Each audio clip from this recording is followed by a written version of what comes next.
उत्तर प्रदेश में जैसे जैसे विधानसभा चुनाव करीब आ रहा है, वैसे वैसे सरगर्मियां बढ़ती जा रही है। जहां एक तरफ बीजेपी विरोधियों को ललकार रही है, तो दूसरी तरफ समाजवादी पार्टी भी गठबंधन का गणित बैठाकर सत्ता हासिल करने की जुगत में लगी है। चुनाव से पहले अखिलेश यादव और शिवपाल यादव के बीच गठबंधन पर मोहर लग गई। करीब 4.5 साल के बाद चाचा भतीजे गिले शिकवे भुलाकर करीब आए हैं। दरअसल साल 2022 के चुनाव से ठीक पहले चाचा भतीजे के बीच मुलाकात हुई। अखिलेश यादव और शिवपाल यादव ने करीब 45 मिनट तक चुनाव पर चर्चा की, तब जाकर गठबंधन पर मोहर लगी। वहीं अखिलेश यादव ने शिवपाल यादव के साथ हुई मुलाकात की फोटो को ट्विटर पर शेयर भी किया। इसी के साथ उन्होंने लिखा कि प्रसपा के राष्ट्रीय अध्यक्ष से मुलाकात हुई और गठबंधन की बात तय हुई। क्षेत्रीय दलों को साथ लेने की नीति सपा को निरंतर मजबूत कर रही है और सपा और अन्य सहयोगियों को ऐतिहासिक जीत की ओर ले जा रही है। अखिलेश यादव के बाद शिवपाल यादव ने भी ट्वीट किया और लिखा कि समाजवादी पार्टी के राष्ट्रीय अध्यक्ष अखिलेश यादव ने आवास पर शिष्टाचार भेंट की। इस दौरान उनके साथ आगामी विधानसभा चुनाव 2022 में साथ मिलकर लड़ने की रणनीति पर चर्चा हुई। अब दोनों दलों के बीच गठबंधन तो तय हो गया, लेकिन सवाल सबसे बड़ा सीटों का है, क्योंकि दोनों नेताओं की मुलाकात के बाद न तो सीट शेयरिंग का फॉर्मूला सामने आया और न ही समझौते की शर्त।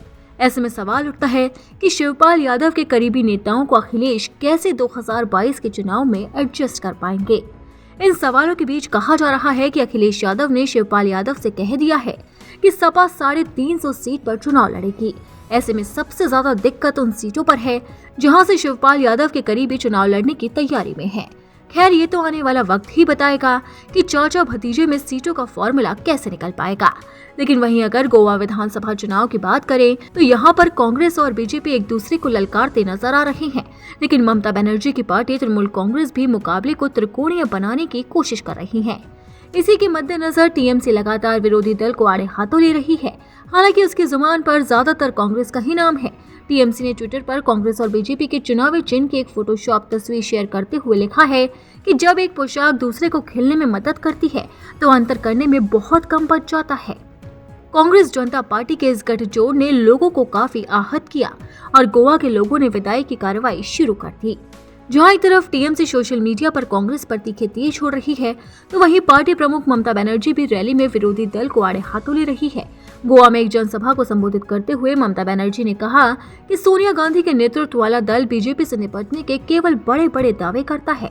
कांग्रेस इस साल की शुरुआत में पश्चिम बंगाल चुनाव में हमारे खिलाफ भी लड़ी, कम से कम बीजेपी के खिलाफ लड़िए और उसके बाद बड़े बयान दीजिए। मैं कांग्रेस में भी थी, लेकिन मैंने इसे छोड़ा क्योंकि मैंने कांग्रेस को बीजेपी के साथ मित्रता करते देखा।